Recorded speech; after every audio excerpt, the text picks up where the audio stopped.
until you guys are ready.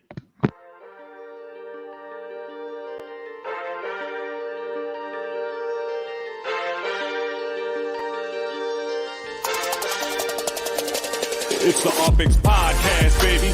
Glad you tuned in. Got your host, ThankMeLater, and you're stupid to win. Might be coming up session as soon as you begin. Start out king of the street, then lock in iconic in. Welcome to Upland. Grab your UPX, man.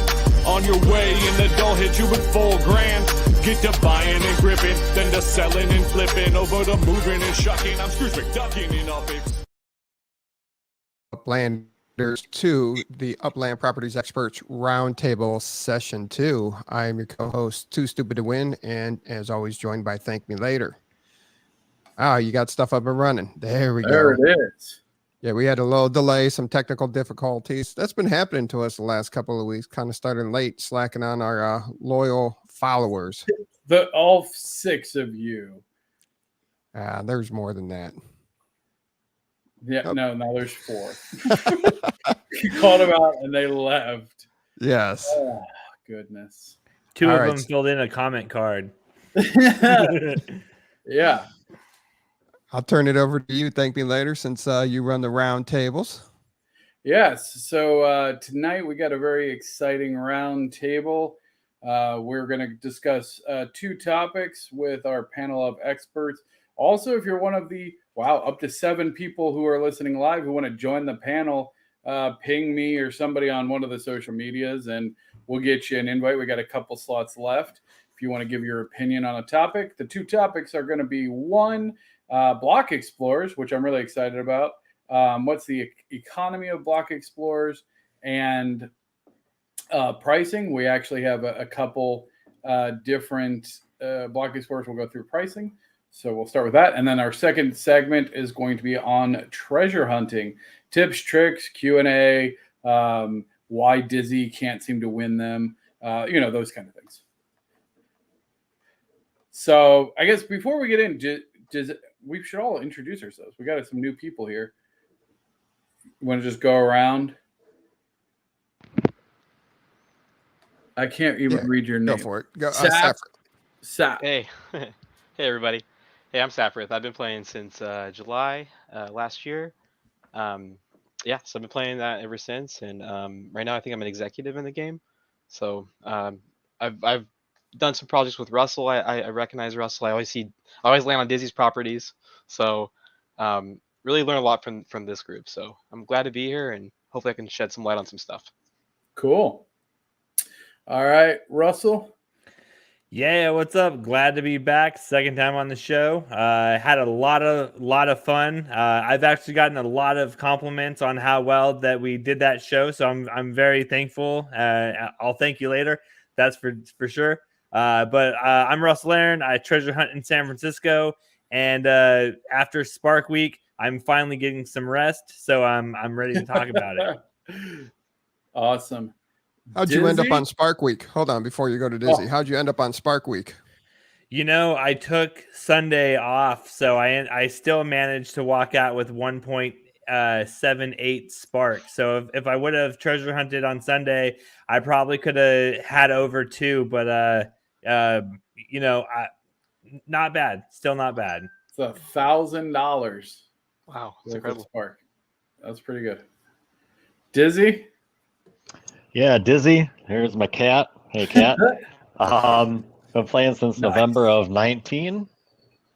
Which feels like forever. Looking forward to seeing November of 19. Wow. Yeah, looking forward to seeing TML and Too Stupid as well as some other folks out in Vegas here next week. Super pumped about that.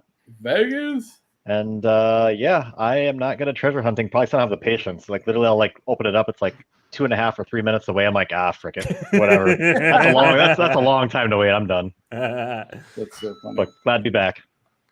Man, while there's 2 minutes, I stretch, I do pull-ups, I do chin-ups, I do something. That's awesome. Yeah, I do something too. I treasure hunt out in Kansas City. Those timers are helpful. Yeah. Boulder? I don't know. If you're... Yeah. I guess I'm BoulderMagic in Upland, and I don't treasure hunt much. I mean, a treasure map in Rutherford, but now it's too competitive. I guess before the last couple of Spark hunts, it was kind of fun, but now it's like I click on it and then it like is over right away. There's been a couple where it was on my tail once, so that was always nice. And I guess I've been collecting block explorers on wax NFT ones. Yeah, I'm really excited to talk to you about that.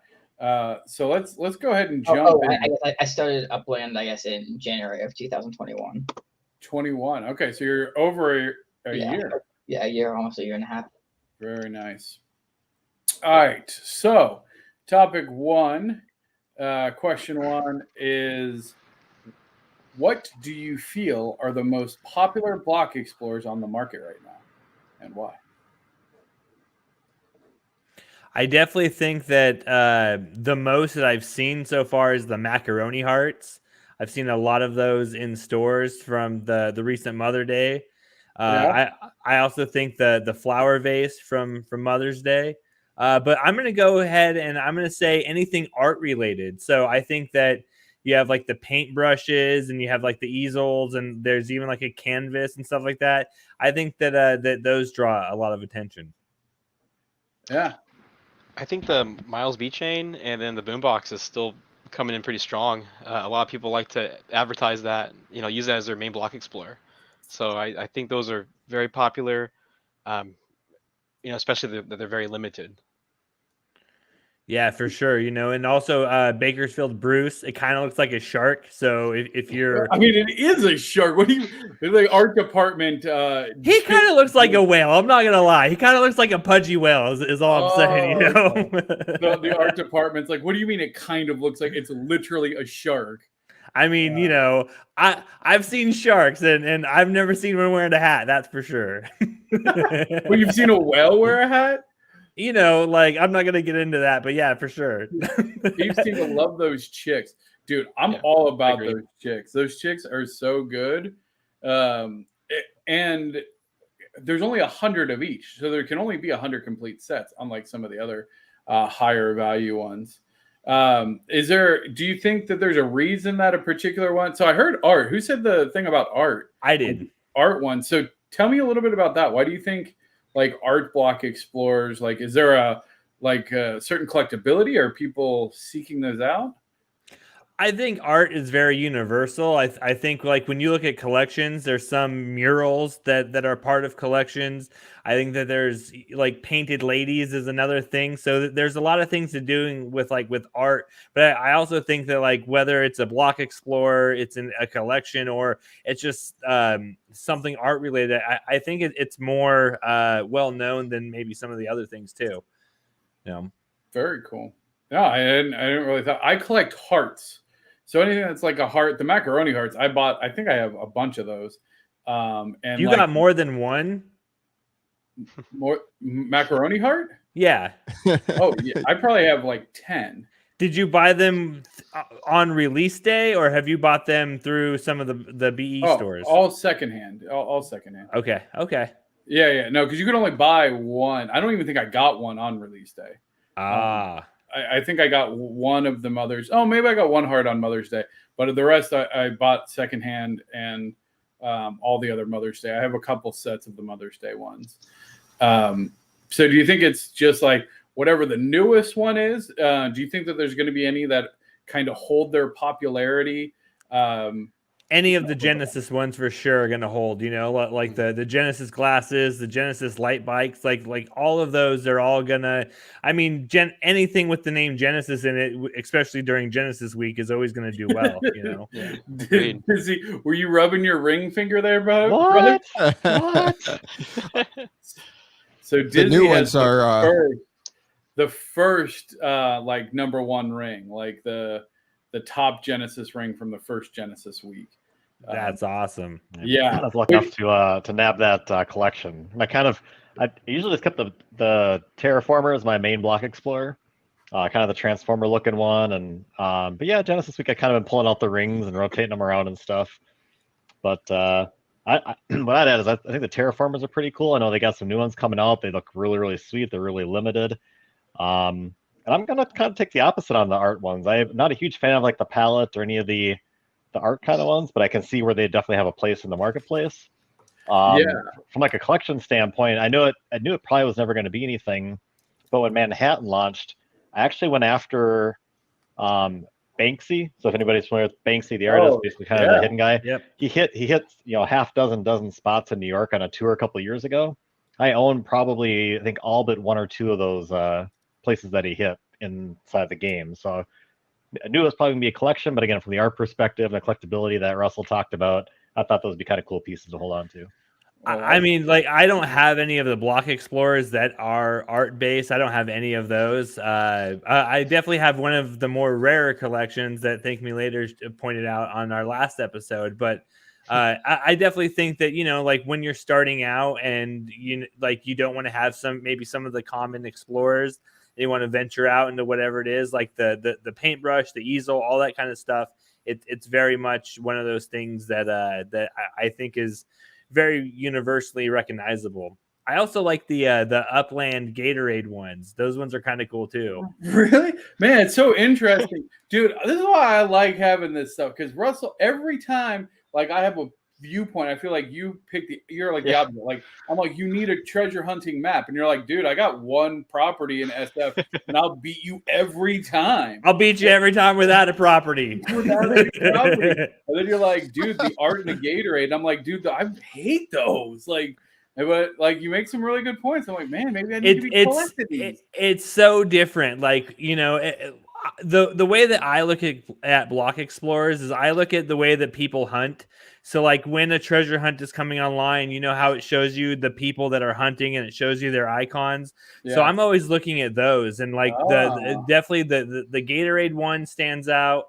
I think any of the gold aliens are pretty cool, and like I said, like you see Bruce, and especially if you see any of the red or the green Bruce, or you see the one with like the necklace, those ones definitely stand out for sure. Interesting. So that's a good perspective on where you see the block explorer. So hunting. So real quick, we'll keep this one a quick one. What's one block explorer you would love to get your hands on? Too stupid. The 1 year anniversary of the UPX podcast. There's only 25 of them. So I'll make you a deal. I'll make you. I got 25 and 25. I'll make you a good deal. Wait. No, if you're making a deal, you're making it with me. Joey would do that too. Hey, it sounds like you guys got to outbid each other now, so we got a bidding war, which is exactly what Upland is all about, baby. Yeah. I'd say that there one. We go. He's got the number one mint to the podcast mint. So we got first mint and last mint. Okay, I'll take the first mint. You can have the last mint. I think that's fair. I'm searching for number two since I'm too stupid to win. I need the two. That's true. Man, I will. I need the two. Come talk to me, man. I need that. I need that in my life. Really. The one that I want the most is Sir Devil is a director. It's like a devil face, and he's got like a it's probably a cigar, or it looks like a cigarette, but then it's got like white puffs. So like that one for sure is the one that I want. Interesting. What about you? I really want that Genesis ring that's coming out. See the ones that are coming out? Those things look beautiful, man. I just honestly, like I know on the last topic we were talking about, I really think the intricate art that the block explorers can get done with, like some art is so well done, and like I think the rings look great. I mean, they're really a hot item. And same with like the NFT wizards. I feel like that is kind of alongside. It just looks great, but yeah, I think that not only is it's so valuable that there's just a limited amount of them, it's also like great bragging rights to have that. Shows that you're in from the beginning. Yeah. No, I like that. It was just crazy because the original Genesis rings sat out there for a while. Like right now, you have to like get into a queue to hope that you can have a chance to buy them. We sat there for hours. Like, do we drop this money? Like it was only like 2.5 hours from the time they went on sale to the time they sold out. Wow. I mean, you say only, but like, can you imagine that? And there were only less than 5,000 people playing at the time. I mean, I think there were less than 5,000 people playing at the time. They dropped them like 6 a.m. Eastern. So half of Upland wasn't even awake yet. Yeah. It was the craziest thing. Boulder, what about you? Is there a block explorer you would love to have? I think I don't know. Block explorer. have exactly. I guess there's so many of them that I like. Okay. Yeah. So I heard, was it Russell? Were you the one of the directors, like somebody else's director's block explorer? Yeah, Sir So Devil. What are your feelings on people selling their custom directors block explorers? I think that we're going to see a lot more of it now. So I don't, if you're part of the Upland Me Facebook group, which you should be, but there's like a lot of people that post theirs, and somebody posted, it's like a popcorn box, but it's all Spark, like it's popcorn, chicken, Spark or something. So I think that we're going to start seeing a lot more Spark being blended into the BEs and until, like more cars and stuff come out. But I think that we're going to see a lot more BEs, especially with like a director name.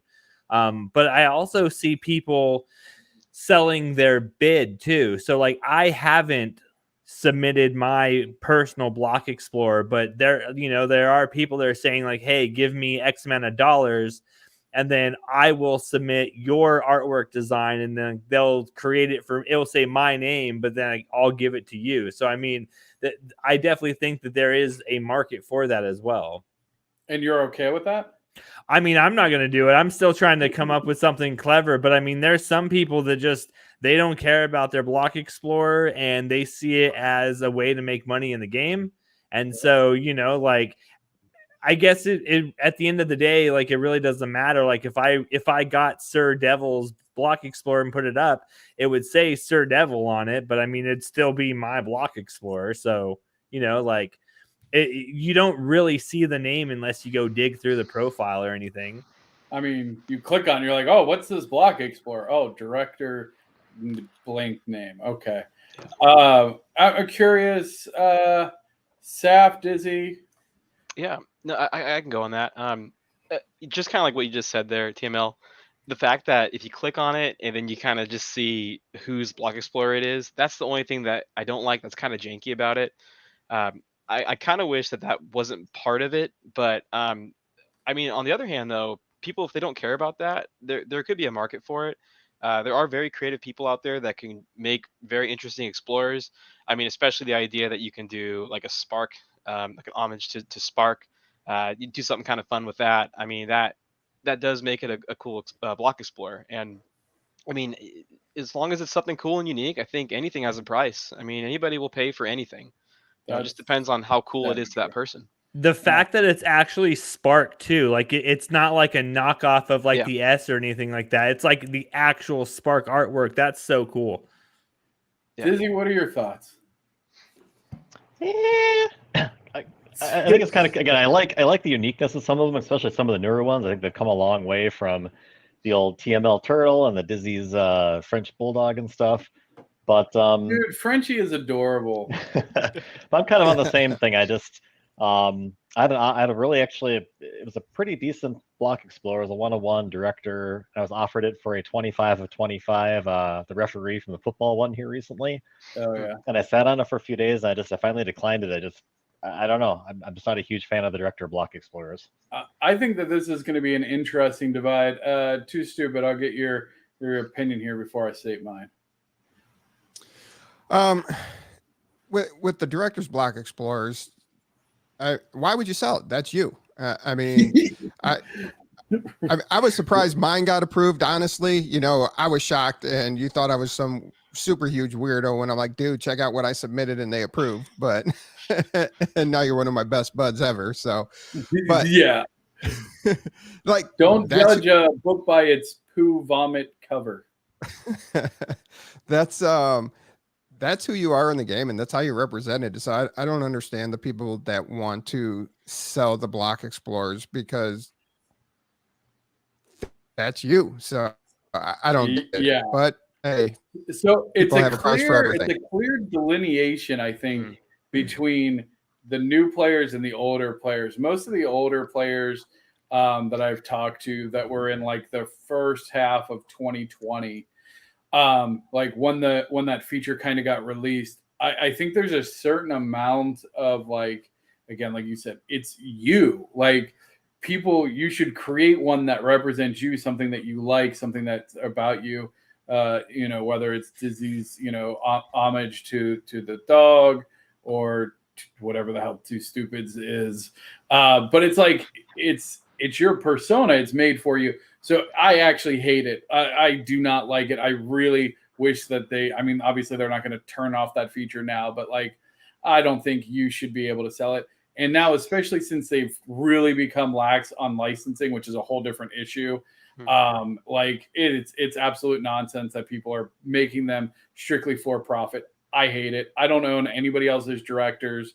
I don't think I own, I don't know, probably 200 Block Explorers now. And I just have no desire to put one of those directors in my portfolio. It's just, according to UPX Land, there's like I brought up the meta ventures, and then I went to all explorers, and then in the search I put in director, and there's 40 director Block Explorers that are available, and some of them are pretty cool. Most of them are just like whatever it meant to them at the time. So some of them don't make sense, but there's 40. I'll tell you the one that just I didn't understand, and that was the gravy boat. Have you seen that one? It's like, yeah, what about it? It's like a turkey leg with like a gravy boat. I mean, why is that your Block Explorer? I get the turkey head. I love the turkey head. It's Thanksgiving. It's a Thanksgiving themed Block Explorer. It's weird though. You know what I mean? Like the candy heart, I understand. The macaroni heart for your mom, like I get it. You can't put a gravy heart.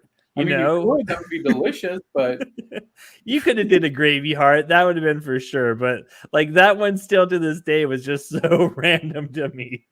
That is pretty random. The turkey hat was okay because it was like a turkey on your head with like the two bones sticking out, or like the turkey with the pilgrim hat. That's my Block Explorer. That one was really cool. But then there's just like a turkey getting gravy poured on it.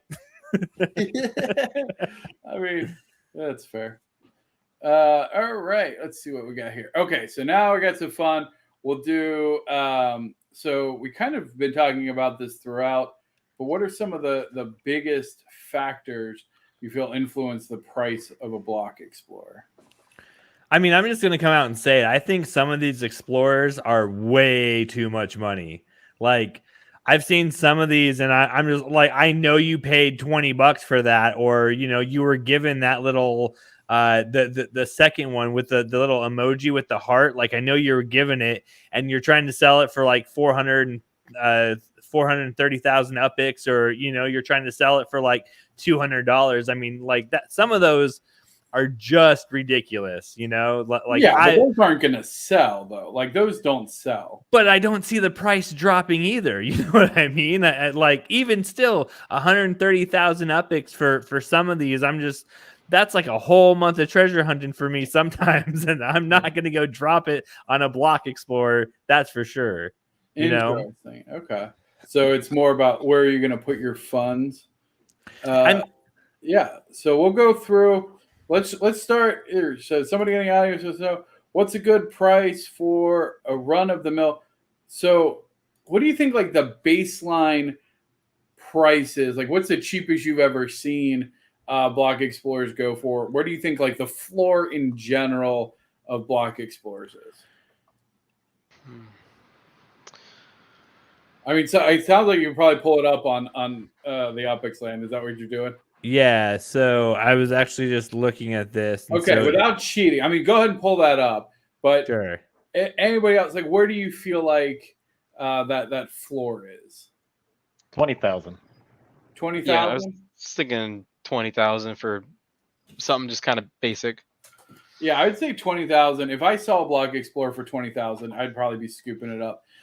I definitely see a lot of them, the newer ones, 25, 30,000. Like the Mother's Day ones, I would say are right around there, like 25, 30,000.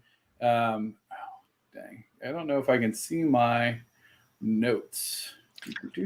I think the ones that are, there's a high amount of them to mint, I think those should probably be around 20 to 30. It depends on just like how cool they are, how interesting it is to people in general. I mean, the really cool thing that you can take away on the Block Explorers is that they do fit for anybody. Because one cool thing about Upland is like, yeah, there's probably, there's just a whole bunch of different people playing this game in different age groups. So, you might get like that retired, lady that's 60 years old, and she might really like the Mother's Day flowers. She might really want to go for that and actually pay for that. So I think that there's a lot of variety. When I first saw some of these, I thought like, that's just not anything interesting to me, but I still would buy them because I could see that they have a value for somebody else. So the macaroni heart is $20.50 USD is the cheapest one in USD, and then the macaroni heart is the cheapest one for UPX, which is 29,400 UPX. Why is everyone hating on the macaroni heart? You got a lot of macaroni, man. I don't think they're hating on it, but I definitely think that is, like I said, I think a lot of people are just trying to buy these and flip them, and so like that's still not a bad little profit. Yeah. Well, it's interesting though, because all three, the vase, the heart, and the painting, have the same number of mints. Yeah. So it's always interesting to me when they start to diverge in price. I think the chicks are the same way, except there's only 100 of each. And now, do you feel like there's a difference? So, for instance, the Mother's Day ones, which obviously have a lot more mints, but they were bought at the shop, versus the chicks who were earned through competitions. Do you feel like there's any like additional value there? Is one better than the other? Absolutely. I would say, sorry, I didn't mean to Go cut you ahead. off. Go ahead. Thanks, Russell. No, I would just say real quick. I mean, the ones that you have to earn, it takes a lot more work to earn those. So, and you have to, I mean, there's a value to that because you actually won that particular one. They're not necessarily easy to get. So yeah, I would say that is a huge difference in cost. I would think 2x, 3x, just in the rarity and how they're actually acquired. Interesting. Like, I'm hoping so. Like, now that we know that block explorers are going to have some driving traits, or they're going to have some traits when cars are here and stuff, I'm hoping that the ones that you've had to earn will have better traits than the ones that you can just buy through the store. But only time will tell, Like, well, no, Upland's already said straight out, all block explorers will have the same capacity for traits. They will all start at 0 and level up. But I'm hoping that like the chick comes, like, you bought the macaroni heart, and like, let's say that has, that gives you like a 20 in turning, and I'm hoping the chick's default is like a 60 in turning or something like that. So there's no default. Yeah, I saw that. We'll get to the KJC question here. So there's like, I want to make sure like it's very clear. They've been very clear on this. There's no default traits. You're essentially going to be like level 0 at all of your skills, and then you have to level up the skills. Oh, you have to build them. Yeah. So have to. So like, the more you use a chick to drive a truck, the more its truck skills go up, and the more you drag race it, the more its drag race skill will go up, and then you can take them to a training academy and level them up that way. Interesting.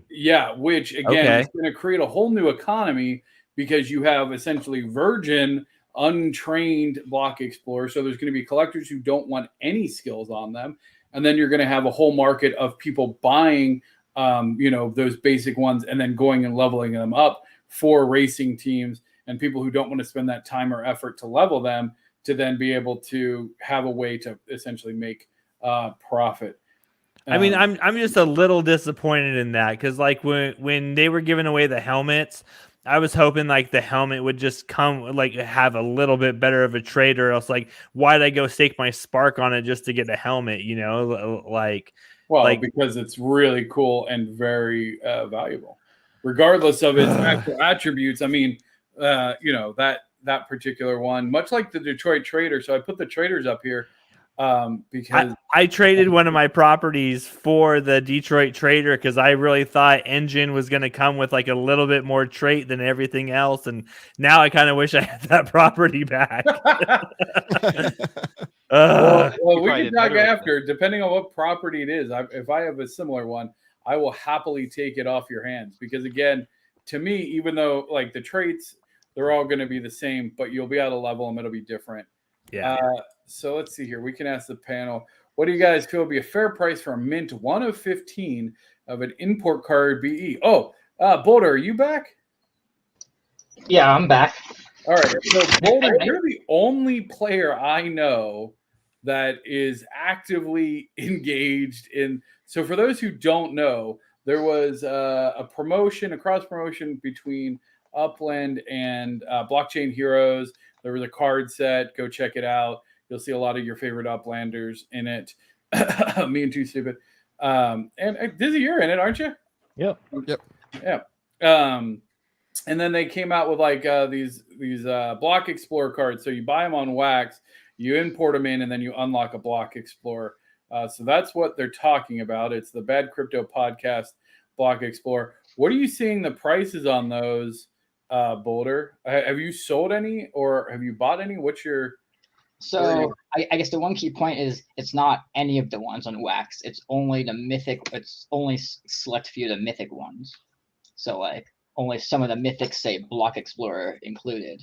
So like when people were first talking about it, I went and bought a bunch of mythics and then later realized they didn't actually have Block Explorers. Because like the players, it's like I can't buy a mythic. Thank me later. Because Like the want the yellow card, basically. Yeah. So it's like a mythic. Thank me later. I'm like, oh, cool. Can I get your turtle out of it? Type of thing. But they're like, no, it doesn't. No. It's only like the non-player based, like Block, so there's a whole set of them. Mythics type of thing. But yeah. I mean, they've been pretty much sold out on Wax. There's a few left. They're like $300, $400. I mean, I had been buying them at like $200 up to $200. Some of them $250. I guess depends on the price of Wax at the time. Wow. That's the most, like, among the more valuable ones then. That's been pretty consistent too. They were selling, I think, at launch closer to $300 to $400, to be honest. But Wax was higher than too. Big Nick has, I think, almost every one of them in the game too. Because if you look at the backs of the cards, it'll talk about how, this Block Explorer is going to help build the city, or this Block Explorer is going to speed up your whatever. And he kind of had the thought process that maybe if you had, again, that Block Explorer with kind of that clue on the back, that maybe it would help with a build or help with something else in the game. I don't think Upland's going to go that way, or Blockchain Heroes is going to go that way, but that was kind of his process behind it, I think. And I know he's got quite a few of them too. Yeah. I mean, there was like one that's, I think, car related or something, truck related, maybe something like that. It is like, I know what they said. They said that there was like no utility for driving ones, but it was like kind of curious about the ones that have different abilities, or like one that flies or something, or like teleports or something. Like, I think it would be very tricky and hard for them to introduce unique functionality to existing Block Explorers without really upsetting people. I think it would be too much of a disruption to the Block Explorer economy, and it would be. I just can imagine all of the people coming out of the woodwork. Imagine you sell your Block Explorer 2 days before that announcement and then find it out. You'd feel very upset. So I don't suspect that they'll ever introduce anything where there's a distinct advantage retroactively. That's not to say that they don't maybe make special ones moving forward.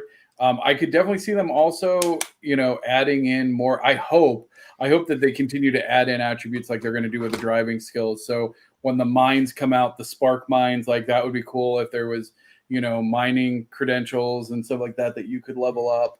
Some more RPG elements for sure would be good. But yeah, so as far I was as actually surprised. Selling the Block Explorers ahead, in Boulder. game. Sorry. Selling the Block Explorers in game for like UPX or like USD, it seems like I listed a few, I guess, around when the weekend opened. 800,000 or 500,000 UPX, and they didn't really sell, type of thing. Did any of them sell? I mean, I guess I was like, I haven't tried to list any myself. So before, like, having another person list them and then like asking them to edit the price down, which is kind of a hassle for them or a hassle for me, type of thing. Yeah. So, like, I think I got one of them down to maybe 550. Maybe someone has one for 450, and it's like being able to track what sold. Since that's what I've been trying to figure out, like asking them, like, have you sold any of these? Do you have any, type of thing? I mean, they are 1 of 15s, so they are like rare, but then less people know what they are. Yeah, so I would say, that's a really good point, right? So in answer to your question, UV, it's probably worth in the $400 to $500 range, in all honesty, being a mint 1 of 15. the Bad Crypto Podcast. I guess if you found somebody who was a Bad Crypto Podcast fan and also an Upland player, like that would be a niche market. It's that user education piece and helping them understand how rare that particular block explorer is and how that translates into value.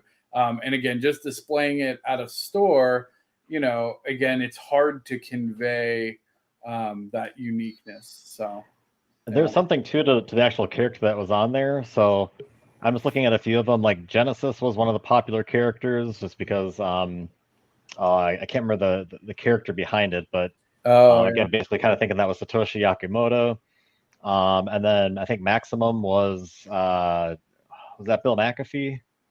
I can't remember. Metallic is another one. Basically, Vitalik Buterin. Oh no, Renegade was the McAfee one, and then the last one I was thinking of, the Wizard. Like the Blue Wizard was again kind of someone that was on the show supposedly before, and supposedly kind of has the inside scoop on crypto and stuff. But yeah, and I was actually surprised just looking now on Atomic Cub and seeing only 25 listed. The lowest number 1 mints listed for 15,000 wax. So that was surprising. But now keep in mind that the mint number of the card is not the mint number of the Explorer. Right. Because when you turn in the card, so that means he turned in the first, or they turned in the first, or they bought it right secondhand. I don't know, but that's like you were the first one to turn that card in. So that's right.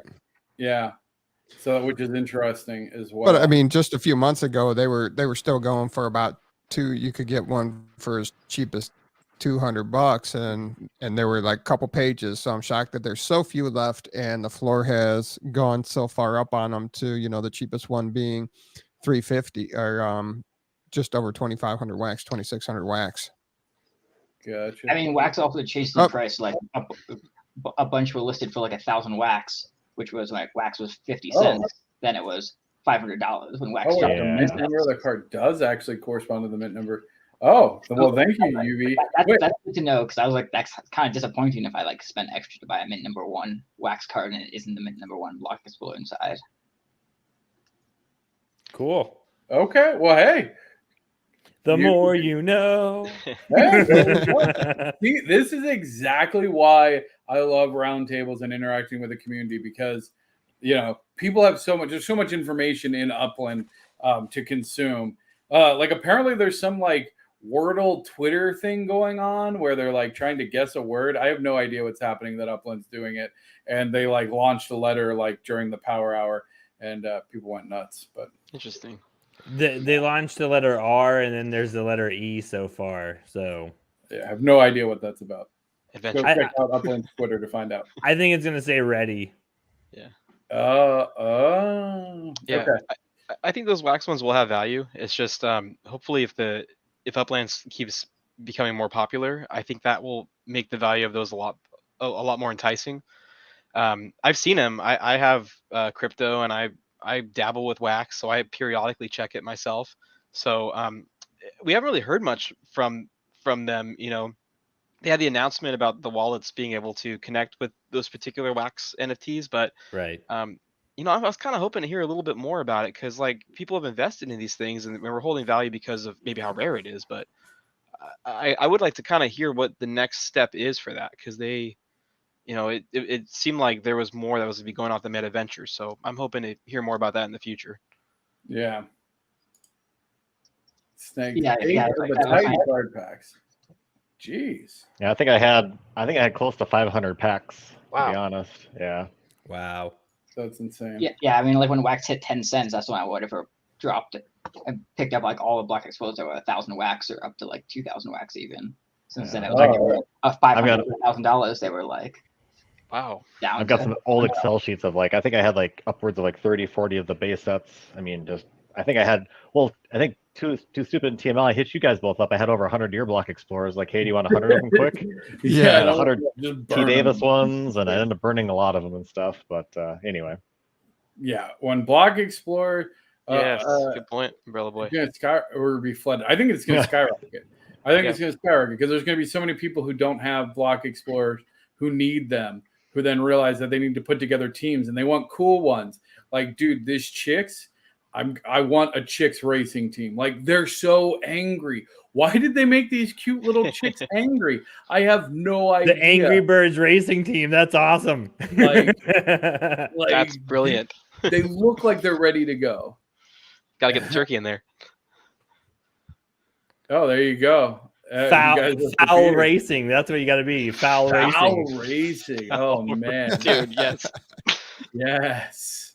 Let's make that happen. All right. Any other final thoughts on block explorers before we switch topics to treasure hunting? I might throw one out there real quick. Actually, it's kind of neat. You guys are talking. I think TML, you had asked again. Will the competition ones maybe be highly more sought after, or will non-competition ones? And I think I'm with the rest of the panel here. I think those ones, like I look at the Detroit one there, the LA ones there. I don't have them. Wish I did, kind of a thing.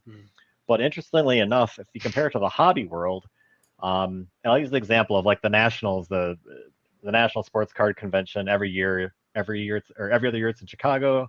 Every other year, then it's somewhere else, like New Jersey or wherever else. Maybe Cleveland is another popular spot for it. But in any case, what I'm getting at there is they give away national convention exclusive cards. It might be numbered out of 10, numbered out of 25, numbered out of 100. Right. If you took the same exact card of that same player, kind of the same genre, same subset, everything else, but you took it out of the mainstream product, typically speaking, the mainstream product is going to be worth a lot more than the one at the national. Even though you had to be at the national to get that one, it's harder to get. But it's also kind of looking at the print run of everything there, because basically if you're at the national, it was all kind of a short print run versus kind of this massive. You're looking at the mass product. It's hard to get something numbered out 25 if there's many more people out there. So everybody can compete in these competitions and stuff, but I think you're also there's going to be some, I think, aspect to that part of were you like one of the first 100 to be able to get in line and get it, which makes it a lot tougher because it's kind of out of your hands versus the competition where to some extent it's in your hands and in your destiny and things like that. Right. Wow. I don't know if it's going to get that complex or that cute within Upland, but I remember going to the national and thinking like, oh, these are so, they're rare, they're low numbered, whatever. Go back to eBay to sell them, and there's not much demand for them just because people again really like that mainstream kind of product. I can see the block explorers, once it starts racing, turning into the next treasure hunting hustle. You're going to have somebody that comes in with $5 or whatever and then just grinds out developing block explorer racers and just 100%. keep flipping them for money. Yeah. Yeah. I think that'll be the first real true like grind that isn't like a competitive grind. It's just a personal grind that will help drive the economy. But yeah, that's a really interesting perspective, Dizzy, because you're right. At the number of people that are trying to get those limited ones, you see how quick they go. I would almost imagine there's probably more people trying to buy them than more people are competing. Because I sign up for every single one of the pre-sales, but like I don't even compete with the chicks. I just let other people win and then I just buy them from them. But those, the pre-sales ones, they'll sell for an immediate, X multiplier. And so you have a lot of people just trying to get them and flip them. And then I feel like the winning ones, yeah, that's interesting. Yeah, and so everybody's going to have their own thing too. Like some people, like said, like football. Some people don't care about football. I personally don't own that stadium one. That's from the Los Angeles release, but sure would love to have one. But again, you're going to have people again on both sides of that where they're like, yeah, I really don't care about it. But yet you did kind of have to stake the spark. You kind of had to have luck of the draw if you got one or not, et cetera, et cetera. Yeah. I was early on all of those and I still didn't even get picked. Oh, dude, I was like, congratulations. You have 8,000 people in front of you, and in 28 days you'll have a chance. So, right. I do think the city traders are going to do really well, especially when more people are being aware of what Upland is, if it really does, again, take off. But, there's going to be people that, like, we're minting a lot of properties right now where maybe somebody that doesn't know about Upland is going to join and then be like, oh, man, I really want to have LA. I really want to have some of these properties. And I think the secondary market will go up when more people are aware of Upland. And I think really these trading properties, like, they're so cool that, not properties, the block explorers, the LA one, the Detroit is really cool looking. There's going to be a lot of value because some people are, going to be buying properties to their actual location, and they're going to find more value in that, as opposed to, some of like the bigger variety ones that we have, like in my opinion, like the art ones or like the Thanksgiving ones. Like I feel like those have their own value in their own way. But I do feel like some of these ones that are really well done, that are like very hard to acquire, I think there are going to be plenty of people that will want it. Yeah, I'm just calling it now that the Vegas trader is going to be the welcome to fabulous Las Vegas. It's going to Oh, be that'd be that awesome. sign for sure. Ooh, yeah. Like I'm just calling now, like that trader, that one's going to be one of those ones because it's going to be Vegas related, and I'm definitely going to buy that for sure. Yeah. Like I don't compete in the trader, but like with Nevada being my home state and stuff, I'm definitely going to want to have that. But I definitely think that you're going to have people that LA is their hometown or Detroit is their hometown. And so they're going to want those. So they're always going to, because it specifically says Detroit versus, like I love the Miles B chain and, love everybody like that as well. But like that doesn't say my city name where I'm from. And I think there's a lot of pride with people in the game so far. So I definitely think the city ones are definitely going to do well. Interesting. Yeah. That's a good thought. A good point, man. Yeah. Get some light in here. All right. So I really like that discussion. I'm sure we'll talk about block explorers again on a future roundtable. Cool. If you have questions or block explorers you would like, our panel or whoever to price out, feel free to hit us up on any of our social media. We're everywhere now. TikTok, $1, Bob. $1. And we'll do our best to kind of let you know where we think the market is. Again, not financial advice, just talking good old fun block explorers. So, topic 2, treasure hunting. This has been an absolutely hot topic the past couple weeks and several of our shows. Russell kind of turned, at least for me, I'll speak for me, turned the game upside down. Like, I cannot tell you, like, listening to you talk about how you treasure hunt made me go, man, I don't even know what treasure hunting is anymore. Like, because there was just such a way to do it that everyone kind of had their prescription, and there was like a little bit variance. But so anyway, I appreciate it. If you did not watch Russell's interview, go back and watch it. If you were interested in block explorer, if you're interested in treasure hunting at all, go watch it. You will thank me later. There you go. And the card is for the people not watching it live. The card is up there now, so you can go ahead and click that link, and it will take you right to that episode. Oh, dang! Yeah, and then in that episode, there's links to my YouTube videos. So if you're wanting to learn how to hunt my way, I've got a 2-hour video that goes detailed about how to hunt. So, but between the UPX podcast, baby. Between that and my stuff, it's definitely worth watching. That's for sure. All right. So, Russell, you changed my life with your treasure hunting. Changed my life. That's the quote of the show right there. Russell, I hear. So I don't want to brag or anything, but I have heard quite a few people that have said, "Hey, listen, didn't know what I was doing. Didn't know how to do this, or I was, constantly losing money, but now it's not losing money if I'm getting Spark or doing this." So definitely had a lot of people thank me for sure. And not thank me later, thank me in real time. Real time. That's going to be my new name. Thank me real time. Too bad thank me now's taken. Yeah, I know. I saw that. All right. So what do you think the key is to winning a treasure hunt? What do you think? Like just what? I know, Russell, you got a whole backlog. I'll go last. Let's let everybody go through it, and then I'll tell you what mine is. Sap, what do you think? So you got some tips and tricks. You changed your life. What do you think the key is? Well, there's a couple things that are helpful. I mean, I watched Russell's podcast or his YouTube a while back, and one thing that he was mentioning is like that little pawn sign or the rook. I don't know, that little sign where you can find your explorer. That is really, really helpful. That helps you. That saves time. Sometimes you could even catch a send before you're actually sending your explorer over. So I do some treasure hunting myself, and I do fairly well. I got about 11 Spark, and I probably earned about maybe 5 or 6 Spark just treasure hunting. Wow. I'm out in Kansas City, so another thing that's maybe also kind of helpful for people is if you're getting smoked at LA, or if you're getting destroyed in San Francisco and you're just losing heart, and you're just like, man, this is so frustrating. Maybe consider trying to treasure hunt somewhere else. Maybe a city is a little better for you. Maybe the way that the city is mapped is more helpful for you.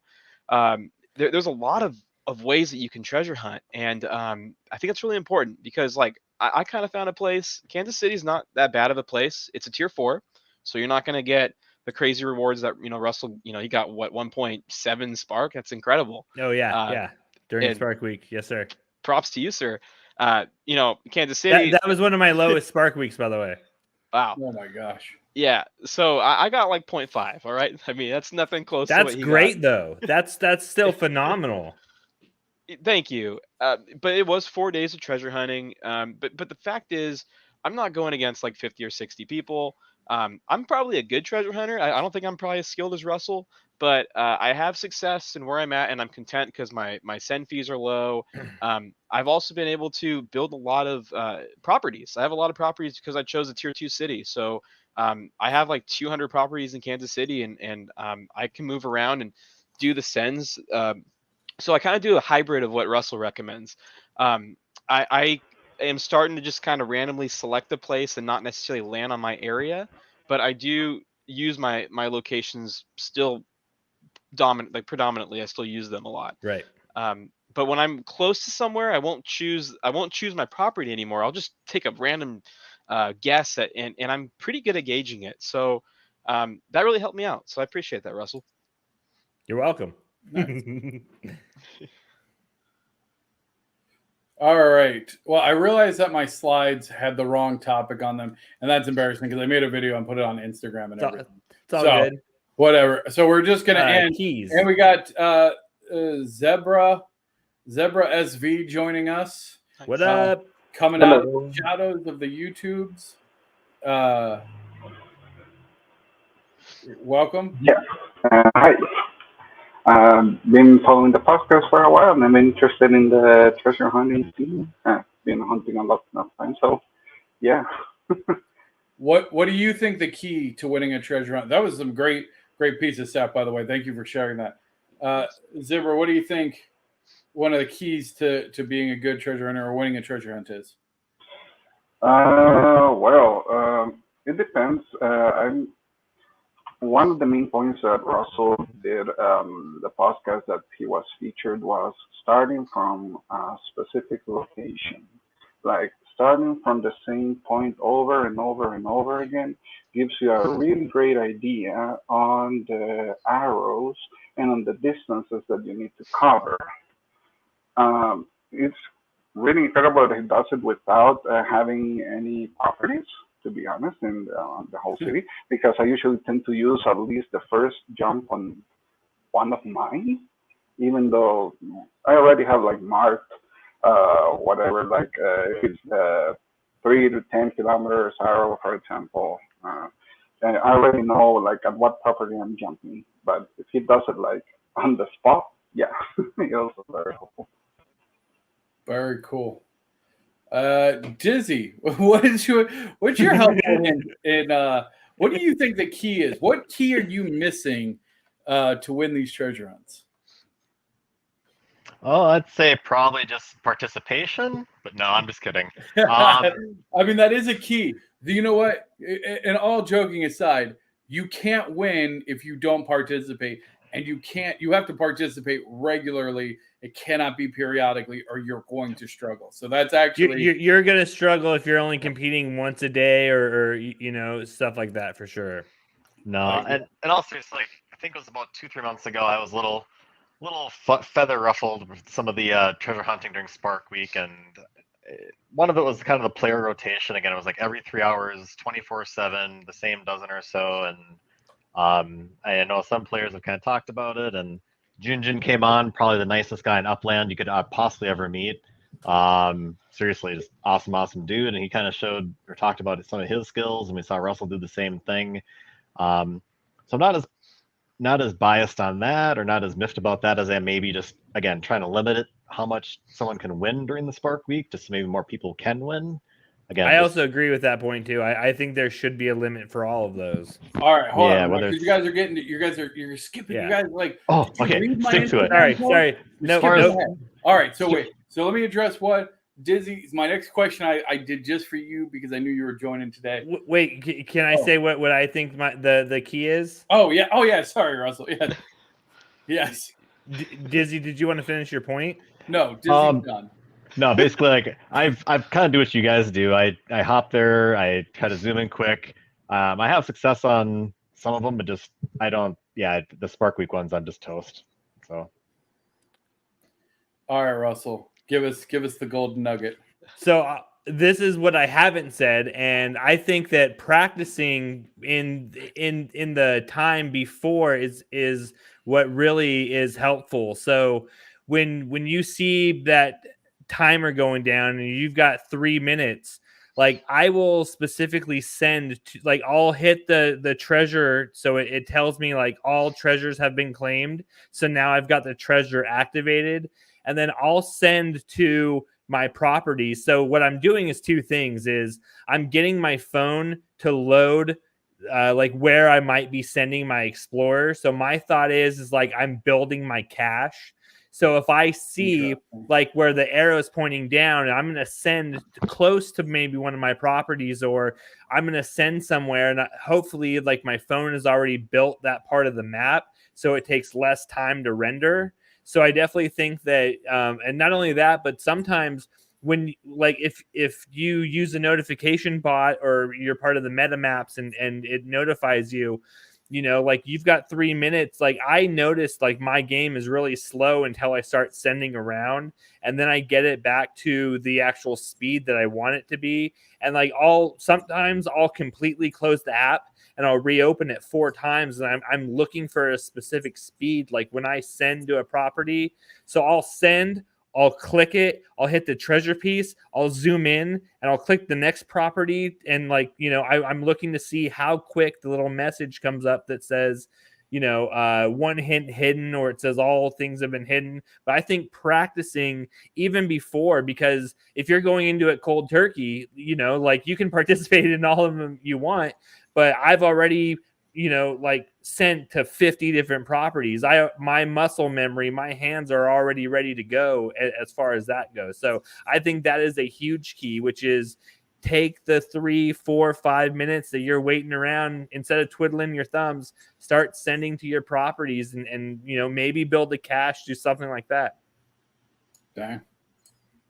There you go. I've got tons of secrets, babies. Dude, we might just, you know what? We should do, we'll just do like a mini segment. It'll be like Russell's tip of the week. And you just come on, you'd be like, dude, you got to play early. You got to warm that up. Bye. Like, build your cash. Got to go. No, that's awesome. That's again, like this is incredibly insightful stuff. So Dizzy, this one's for you. Anybody can answer it, but I added this specifically for you. What % of hunters do you think use bots or other automated tools? Wow. Fun question. Really? I'm just kidding. My number is going to be higher than you think. How do you define augmented tools in that case? How do you define, sorry, what? The tools that you use. Because you could argue that having the timer, like the MetaMask, that the whole thing with the message that tells you a treasure will be popping up in the next 3 minutes. Mm-hmm. That could be argued as a tool for assistance or. So Upland has actually spoken on this directly, and they said the timers and stuff like that, which are informational, which help like just inform you that it's upcoming, are not against TOS.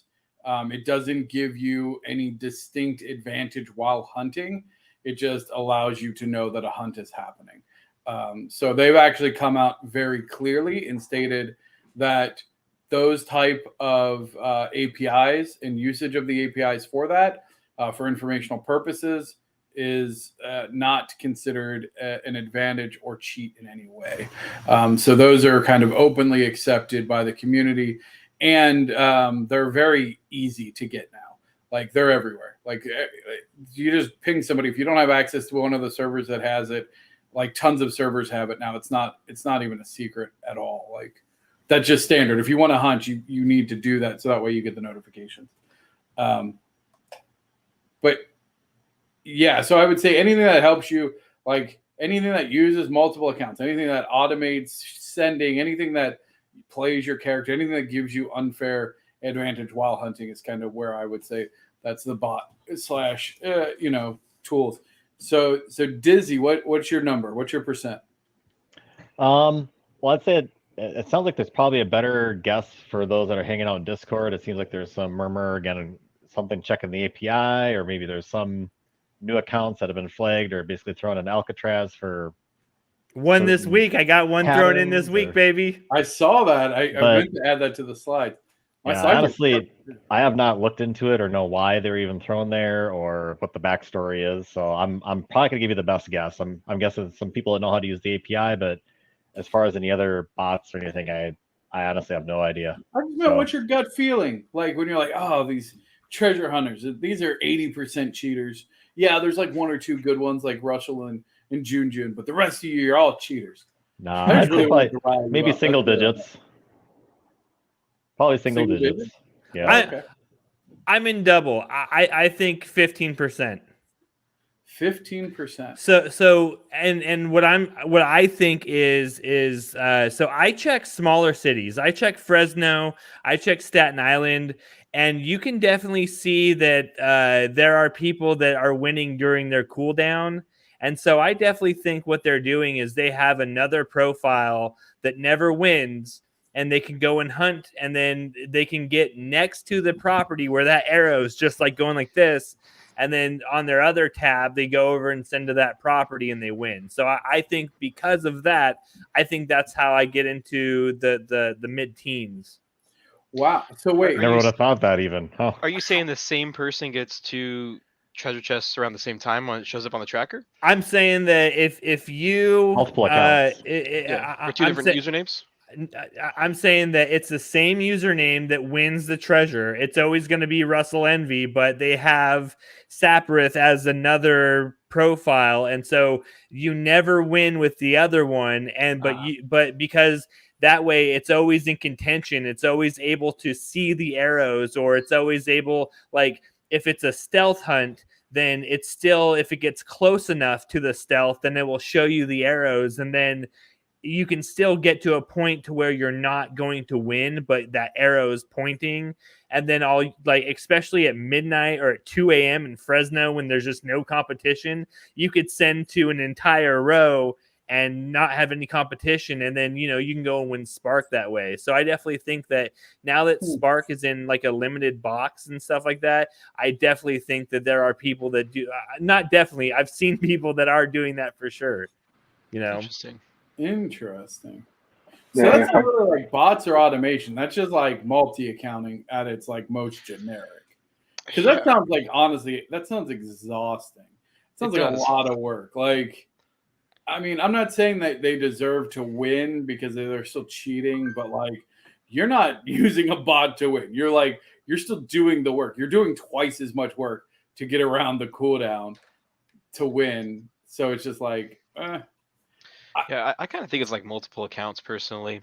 Yeah. I don't know so much about botting. I don't know how that would really work in Upland, but I'm sure there's a way to cheat. But I do think that there are like 2 to 3 accounts that are maybe the same player, and they just get their cooldown and then they jump on something else and they go for it. I think they're probably like good players, but again, I think it's like multiple accounts. I'm not really so sure on botting. Like, I don't know. I can't even think of a way that would really work. I mean, maybe you have multiple tabs open and you're on different properties, but I don't know if Upland would even let you do that. And then I'm not sure. Multiple accounts. So I think the way like I could see it working would be somehow you have multiple accounts where again you're sending to your own properties or a set of properties, and then somehow it's like taking the meta information on the arrows. But I don't know that you can extract that from the browser. and then Yeah. consolidating it in and going like, hey, here's a good estimate. Well, especially with a rare, when like a rare treasure that's going to be found in 35 seconds, like that'd be not only a lot of processing speed, but then you got to switch tabs or like be on your phone or whatever. I mean, like a lot of that kind of gets ruled out for me just because of how quick that it is somebody that wins. But that's why I think that there's just definitely multi-accounters for sure because of that. Okay, that's fair. And so while you guys are answering this, oh, dude, there's a rare San Francisco and there is a exclusive San Francisco happening right now. So if I'm not answering, that's why. I thought you were going to be clean today, Russell. What's that? I thought you were going to be clean on the Spark. Yeah, exactly. I'm just kidding. Giving you a hard time. All right. The last question here is, if you could make one change to the current treasure hunting system, what would it be and why? I got a really good one, so I'll go last. By last, he means after he tries to win this treasure. Give me 2 minutes and 15 seconds and 4 minutes and 15 seconds. I mean, I guess I can go. I will. Sorry. I would personally change cooldowns. Cooldowns, I think, is one of the main ones because the 3-hour cooldown, you tend to have the problem of having the same people winning over and over and over again. If you go with a bigger cooldown, gives more time for people, to get into the competitive treasure hunting. And so I would advocate for like a 6 to 8 hour cooldown instead of the 3-hour cooldown that we have. That's rough, man. That's rough. I mean, if you only hunt rares, then you're waiting 4 to 6 hours anyways. So I could understand having a cooldown or longer, but I don't think that solves anything. I just think that brings out more multi-counters. I would agree. Yeah, the other was a solution that I think ThankMeLater did once in an episode in which the treasure could be like split. Split between all the people that actually won the hunt. That actually seems like a better solution, but I don't know how Upland would do that, to be honest. Well, it would just be like anybody who won, and then if you got dinged or something, you could still claim it, and then it would say like 5 people won this, but then you have 5 people splitting 2,315 UPX. I mean, at that point, it's not even worth it to me. It could be like a ranking stuff, like the first one gets 25% of the treasure, second one gets 20, and so on and so forth. But then like in a tier 4 city where they're only winning 1,000 UPX as it is, I mean, like, that's less than the Fresno. True. They need to implement, that's why it exists like a city here now. You can implement that maybe in the largest cities. Just ideas that are thrown around to try to solve this whole thing that only a small percentage of players win the hunts. I would say maybe if they had like a stamina bar or like a fuel bar. I know it sounds a little weird, but basically what they could do, I think the 3-hour is still pretty good because that is still a long time to wait for Spark. But maybe what they could do is they could look at I play like Splinterlands. Boom! Look at this. Live on air. Boom, there's a treasure chest. Nice. So I play Splinterlands, and they have a pretty good system where if you keep playing your game over and over again, when you win your rewards, you will gain a crypto eventually. But if you keep playing all day long, you have a low power chance of getting more because they don't want somebody just constantly playing all day long. So maybe they can utilize that in Upland, still have the 3-hour timers, because the 3-hour timers are still a good blocker in many ways. Actually, it's probably blocking a lot of people from abusing right now. But maybe somebody that's playing 4 days in a row like me, maybe I have a better chance at winning a better piece of Spark if I just play intermediately. But if I play all day long, maybe I'm only entitled to getting like the most basic, maybe like a little box, or maybe the second tier. And that would probably be a good way to also help people that are trying to make multiple accounts, because again, they're going to get hit with the same thing. They're not going to be able to, get all these crazy great rewards because again, you're going to get stopped. So I think maybe having something like that could, I don't know, maybe help out. So what I think there should be a cap on how many you can win a day. So I think Yeah. that you should only be able to win one rare. I think you should be able to win 2 or 3 exclusives, and then you should be able to win as many limiteds as you want. Like because those go off every 20, 30 minutes or whatever. And like even then, like then we would see, I think we'd see more riot mode limiteds, and then it'd be worth it for more people if they could actually hunt and stuff like that. And I think that if, like, for me, I know that I've heard people complain about how much I win and stuff like that. So I have a number, and my number is 15,000 UPX. If I can hit 15,000 UPX a day, I stop. And it sucks. Like, I do stop to give somebody else another chance, but then that just means Dagsy's going to go win the next 15. So, like, I also don't want to give up and let that person go win, or let Vines go win, or let that the guy that we busted this week go win. So, like, I'm torn on it, but like, I definitely want more people to be able to win, and I definitely want more people to be able to win some of the bigger stuff. So I definitely think that there should be like a monthly cap, or there should be something along those lines where it's still worth it. It's still worth to hunt, but like, once you've hit a cap, that's where you're at. And then, like, the problem I see with the cap is it also incentivizes a lot of multi-accounting. What if, sorry, dude. No, what I was thinking also was maybe a league system. Like, if you have, I don't know, over 100 competitive wins, you go on league or stuff like that. Well, there are treasure hunting leagues, and there are people that do that. What they could also do too is, depending on what kind of status you are, whether you're an Uplander, pro, director, maybe they have a cap based on that. Because then again, the person that's the Uplander that's trying to abuse the treasure hunt is going to be very limited. So I feel like it's also kind of a way to be rewarded in the game. You're investing, and you should have a little longer of a leash, I guess you could say. I think getting richer. That's all I heard. I think having a I'm not rich. I think having a cap could definitely maybe bring to some multi-counting, but then also like that San Francisco that I just got right now, that I ThankMeLater. I don't know if you know, but I just won. We'll collect it here in a minute. We'll see what it's worth. But like, this could potentially only be 4,200 UPX, which, don't get me wrong, is great. But if the cap is like, let's say 150,000, I could play a whole month and not hit that cap. So potentially, like, you're going to get some really good players that hit their $500,000 or 500,000 UPX a cap, and like, they'll be cool with it, and maybe they'll have a multi-account. But I definitely think that maybe that also might just like let them say, hey, maybe we will give somebody a chance. Like, that's some of the best that I've thought about for a while.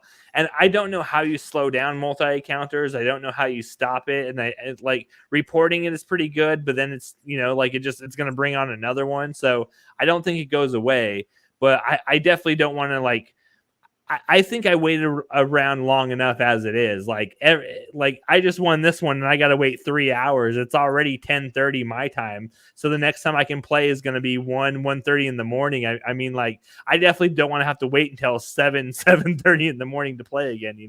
That's for sure. And that's what a lot of people. So treasure hunting came out right around February of 2020, and you could just win back to back to back to back. And that's when the first whatever you want to call them, bots came out that said he gave you the countdown to 5, and then you have bots for 5-minute countdowns, 2-minute countdowns. There were multiple ones out there, and then just 2 months later, they had to roll out another change to treasure hunting closer to what we realize today, because you had, the same people winning constantly. It was hard to get in and get a win, because as soon as one would hit, they were on it. And then you also had the broken trails. So you'd announce it 5 minutes and you send yourself all over the map, and then hopefully your tail caught it. So they had to make changes 2 months in.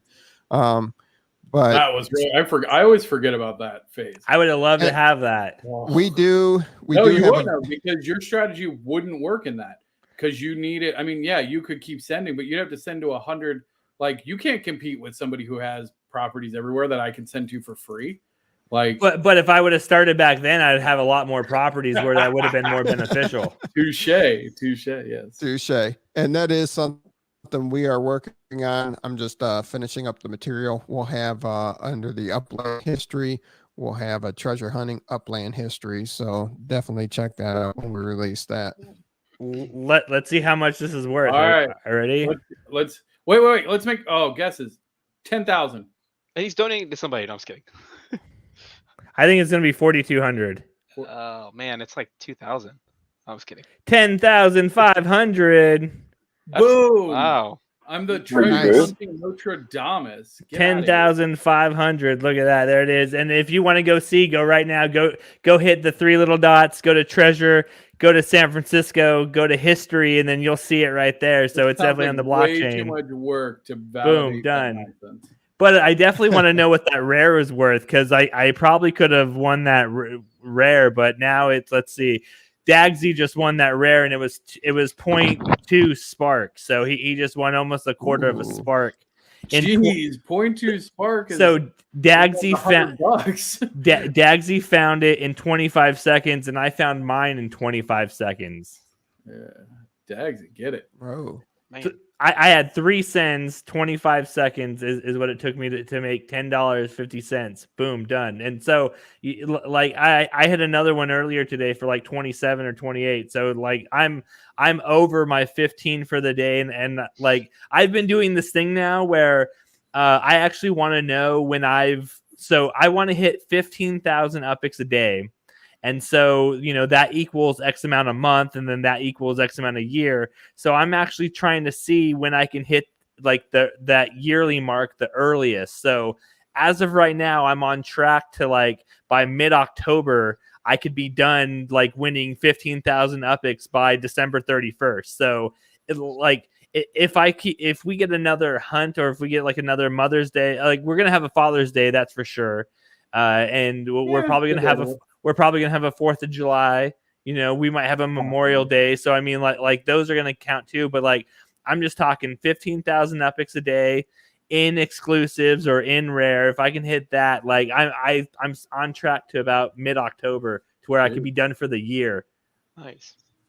Yeah, man. So that's the next thing I'm hoping to inspire. Like, we see a lot of people now that are taking screenshots of all their wins, and like they're collecting little albums and stuff, which I think is pretty cool. But Hey, Dizzy, how much interest do you earn a day? Do you honestly want to know? Yes. Tell me. With the bonus, I think it's like 283,000 a day or something. Gosh. That's insane. 283,000. Wait, I was not expecting that number. I don't know what number I was expecting. Maybe we should have done some guesses, huh? It sure as hell wasn't that. Let me verify that here real quick. Jeez, old Pete. Let's go. I wanted Russell to feel a little bit bad that he's wasting his life trying to get 15,000 a day. I didn't want my life to feel bad for what I earn every day. Like, geez, Dizzy. 287,117. Jeez, old Pete. All right, never mind. I'm sorry I asked. Way to ruin everything. Yeah, Dizzy. You no longer can complain about people winning 15.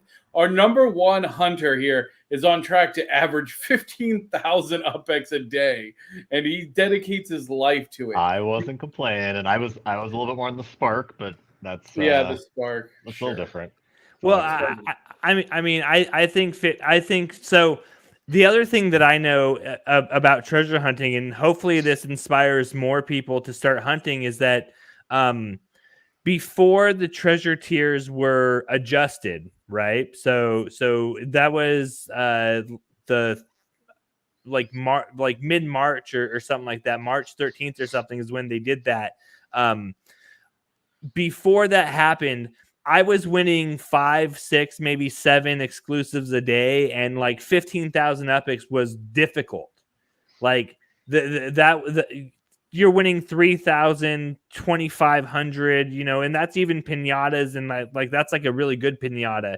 So I mean, like now that the new tiers came out, like it's very easy to 15, 20,000. Like you could win 2 or 3 of those, and especially in San Francisco with riot mode, that's easy all day long. But if you go to a tier 2, the tier 2 now is the old tier 1. So if you go to a tier 2 now, like a Santa Clara to like a Queens or something like that, and if you have a little bit of treasure hunting skill, there's no reason why you couldn't pop off 3 at 3,000 each and make $9 a day, and then maybe get lucky on a stealth or maybe get a couple limiteds and make up that other $1. So $10 a day isn't a unrealistic goal for anybody, So I definitely think that if you can't compete in the tier 1s, I understand, but the tier 2s, we have no tier 3s yet. So the tier 4s maybe, but like Sapphire was saying, like go to Oakland and go win yourself a couple exclusives. Just get used to winning a couple exclusives. Go do that. And then if you can go to those cities and then you just start, dominating or you start winning those more frequently, then go up to a Santa Clara, then go up to a Queens and go compete. And then, like you build your way that way for sure, Yeah. So Umbrella Boys, I don't know if we already mentioned this, but like, it's not just competitive hunts. Don't sleep on the grinding on the standard hunts. Anybody here grind the standard hunts? Yes, sir. Yeah. Oh, yeah. So my method is that I have a certain dollar amount that I want to win a month. And so 15,000 times, like if it's February and it's 29 days, or if it's a month with 30, 31 days, depending on how many days are in the month, you take 15,000 times that. I want to win that. And so like in March, it was like March 11th, I already won my entire 15,000 for March. I was done. If I didn't win another treasure in March, I still hit my 15,000 every single day. Wow. So then what I did was I jumped over to Chicago, where I have my Spark map, where I do have a ridiculous amount of properties that I've been able to purchase very cheaply, and where I don't have to waste all my sends. And so I will fly from Frisco to Chicago, and then I'll go grind those out all day long. And like I'm probably there's been a few days where I haven't run out of sends before the reset, but like there's been days or weeks where 0.8 spark isn't unrealistic for me. That's awesome. Yeah. I mean, I definitely do the standard hunts. I don't do it all day long, but I usually will like listen to some podcasts and then just sort of do like the UPX podcast. Oh heck yeah, man! Yeah, listen to all the kinds UPX of podcasts, baby.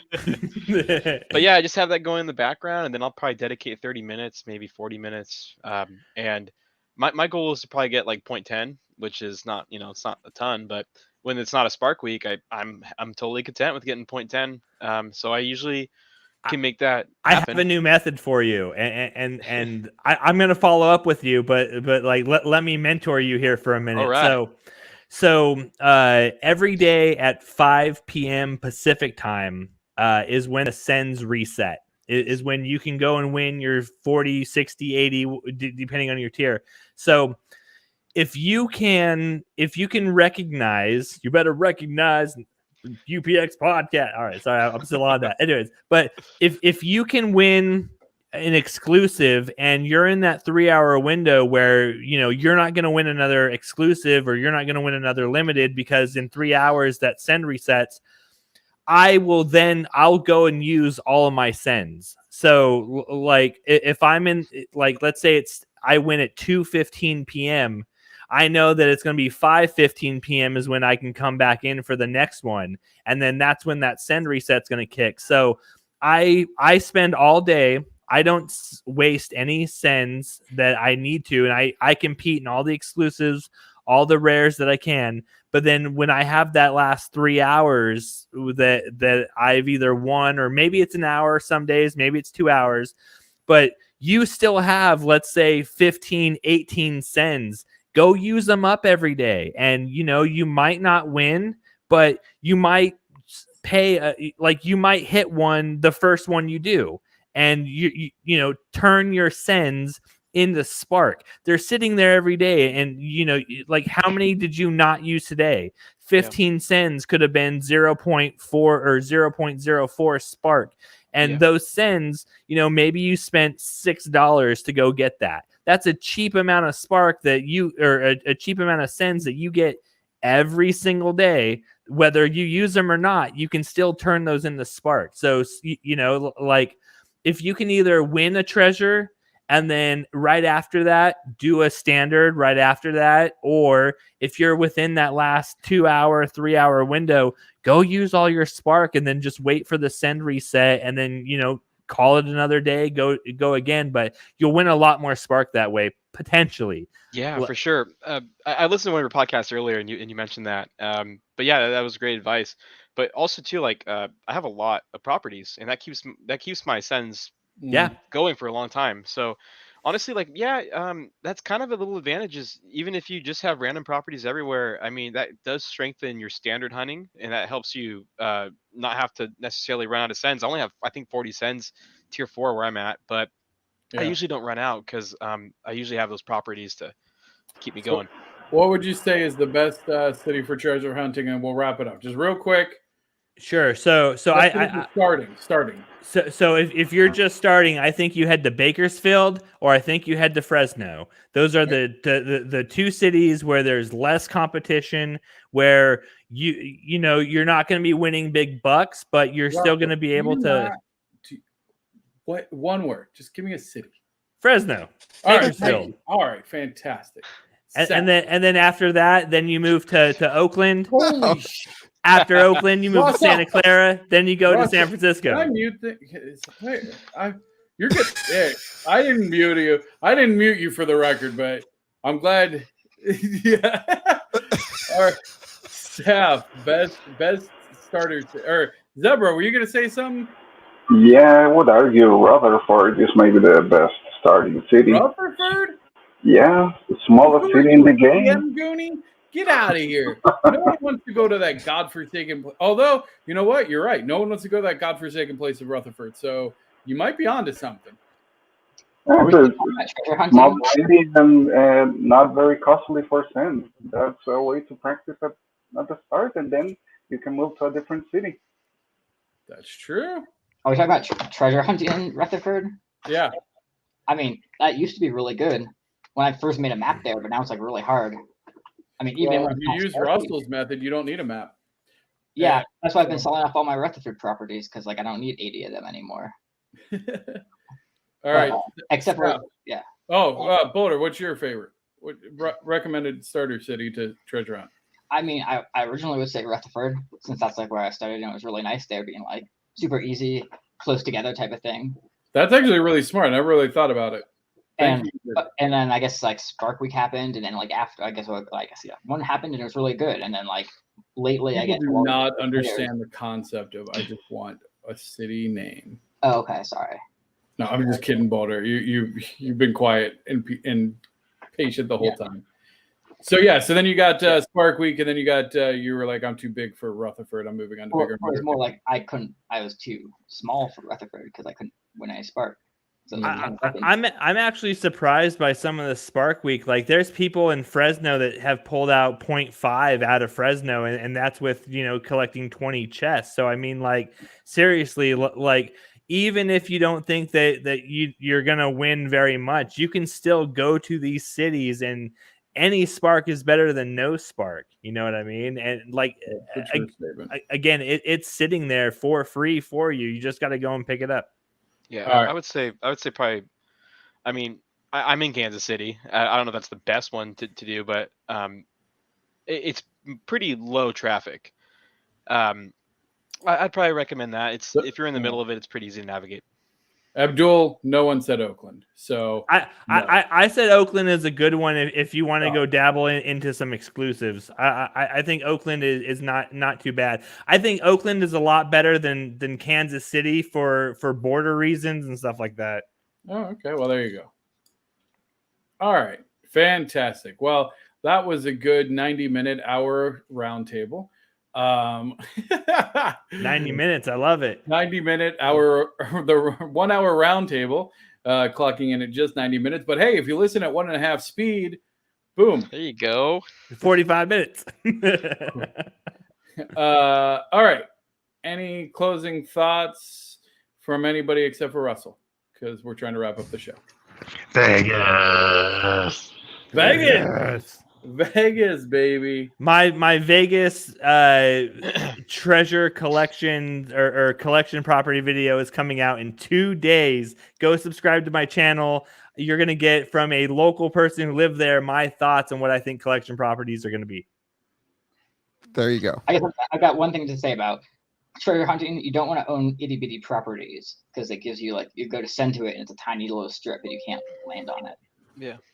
That's a good point. Well, that's why you got to use Russell's method anyway.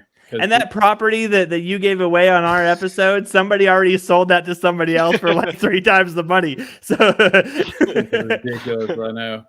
Really helping the economy. There you go. All right. You got anything else for us? Thank me later.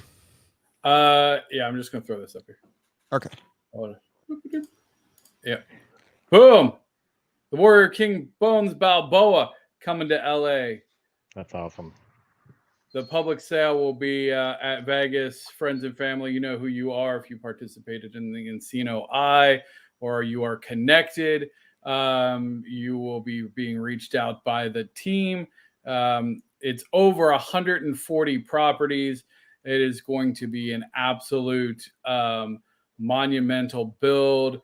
Lots of really cool stuff. Lots of big names going to be participating in it. So there you go. The Warrior King Bones Balboa coming to Upland this summer. So, yes.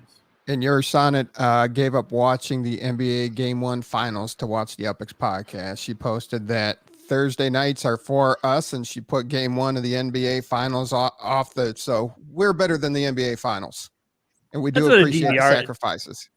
That's what a DVR is for. Abdul, I hope to see you there. Anybody else? I hope we'll catch up.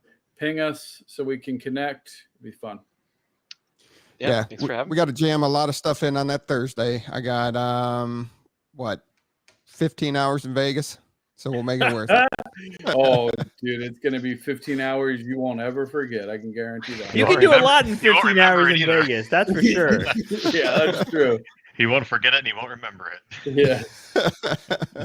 Yes. All right. Well, everybody have a good week. We'll be live from Vegas. We will be early next week. So usually you see us at 9:15 p.m. Eastern time. We'll actually be on at 4:15 Eastern time. Although we next might week. go live because then we'll be at the cocktail hour. I might stream live. All right. I might stream live from the cocktail hour. That'd be cool.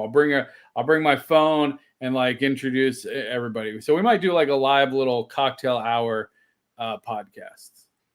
Cool. Yeah, I'm still there. I don't No have problem. I to gotta leave for the airport till 10. So all right. So we'll have that figured out. But until next week, they're we'll super see. special. Yeah. God. I was just going to get us out of there, but go ahead. No, that's what I'm You saying. done? Go wrap it up. Jesus. Oh, okay. All right. All right, everyone. We'll see you in the metaverse. See you next week.